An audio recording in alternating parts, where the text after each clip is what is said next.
গাজা উপত্যকা জুড়ে হত্যা ও ধ্বংসযজ্ঞের প্রেক্ষাপটে বহু বছরের ছায়াযুদ্ধ থেকে বেরিয়ে এখন প্রকাশ্যে লড়াইয়ে অবতীর্ণ ইসরায়েল ও ইরান। সিরিয়ার রাজধানী দামেস্কে ইরানি কনসুলেটে হামলার পর এই দুই চিরশত্রুর মধ্যে প্রথমবারের মতো নাটকীয় আর অভাবনীয় টক্কর দেখছে গোটা বিশ্ব। এরপরেই নতুন করে আলোচনা এসেছে ইরানের পরমাণু কর্মসূচি, যার কারণে ভয়ে সিঁধিয়ে থাকতে বাধ্য হয় ইসরায়েল ও আমেরিকা সহ পশ্চিমারা।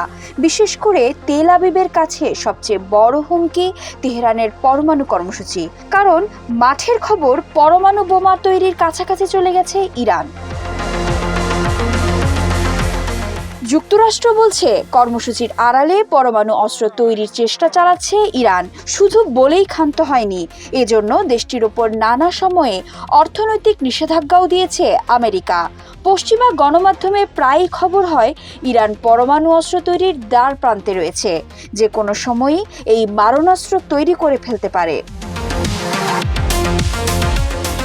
2020 সালে পশ্চিমাদের সাথে পরমাণু চুক্তি থেকে বেরিয়ে আসে ইরান। সে সময় জানিয়ে দেয় ইউরেনিয়াম সমৃদ্ধকরণ ও গবেষণায় আর কোনো সীমাবদ্ধতা রাখবে না তেহরান। এরপরই ঘুম হারাম পশ্চিমাদের। সবাই মিলে আবারও তেহরানকে আলোচনার টেবিলে ডেকে আনলেও দৃশ্যপট বদলে যায় সম্প্রতি। ইসরায়েলের বারবারন্তে ধৈর্যের বাঁধ ভেঙে গেছে ইরানের। কড়া ভাষায় হুঁশিয়ারি দিয়েছিল, বলছে তারা কোনো পরমাণু অস্ত্র তৈরি করছে না, আর যদি তৈরি করার উদ্যোগ নেয় তাহলে কেউ ঠেকাতে পারবে না। যদি ইরানের জন্য কোনো শক্তি হুমকি হয়ে দাঁড়ায় তাহলে পরমাণু নীতি পরিবর্তন করবে ইরান। ইরানের সর্বোচ্চ ধর্মীয় নেতা আয়াতুল্লাহ আল খামেনি হুঁশিয়ারি দিয়ে বলেছেন, তেহরান যদি পারমাণবিক অস্ত্র কর্মসূচি চালিয়ে যেতে চায় তাহলে পশ্চিমারা চাইলেও ইরানকে পারমাণবিক অস্ত্র তৈরি করা থেকে আটকাতে পারবে না। ইরান তার ধর্মীয় বিশ্বাস থেকে পরমাণু অস্ত্র বানাতে চায় না। তবে ইরান তার পরমাণু নীতিতে পরিবর্তন আনার ইঙ্গিত দিয়েছে। ইসরায়েলের সঙ্গে সাম্প্রতিক টক্করের পর ইরান বলছে, দখলদার ইসরায়েল যদি ইরানের পরমাণু কেন্দ্র ও স্থাপনাগুলোতে হামলা চালায় তাহলে তেহরান চুপ করে বসে থাকবে না, বরং পারমাণবিক অস্ত্র তৈরির কাজে হাত দেবে। সেই হুঁশিয়ারি আবারও উচ্চারণ করল ইরান। দেশটির সর্বোচ্চ নেতা আয়াতুল্লাহ আল খামেনির উপদেষ্টা কামাল খারোরাজি জানিয়েছে, ইসরায়েলের হুমকির কারণে ইরানের অস্তিত্ব সংকটের মুখে পড়লে তেহরান তার পারমাণবিক নীতি পরিবর্তন করবে।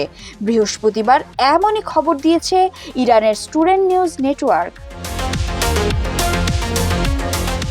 খায়রাজি বলেন, তেহরানের পারমাণবিক বোমা তৈরির কোনো সিদ্ধান্ত নেই, তবে দেশের অস্তিত্ব হুমকির মুখে পড়লে সামরিক মতবাদ পরিবর্তন করা ছাড়া কোনো বিকল্প থাকবে না।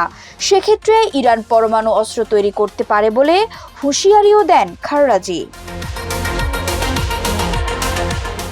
এর আগে ইরানের বিপ্লবী গার্ড IRGCর কমান্ডার তালাব বলেছিলেন, আমাদের দেশের পারমাণবিক কেন্দ্রগুলো সম্পূর্ণ নিরাপদ রয়েছে, তবে কোনো হামলা হলে ইরানের পারমাণবিক নীতি ও ডক্ট্রিনে পরিবর্তন আসবে এবং এর আগে ঘোষিত এই সংক্রান্ত আপত্তিকে উপেক্ষা করার সম্ভাবনা রয়েছে। জাতিসংঘের পরমাণু পর্যবেক্ষক সংস্থা IAEA জানিয়েছে, ইউরেনিয়াম আরও সমৃদ্ধ করে দিন দিন পারমাণবিক সক্ষমতা বাড়িয়েই চলছে ইরান। কয়েকটি পরমাণু অস্ত্র তৈরির জন্য ইউরেনিয়ামও আছে। তেহরান এখনও পরমাণু অস্ত্র তৈরি করেনি, তবে যে কোনো সময় তৈরি করে ফেলতে পারে। বিথি দাস, ৭১।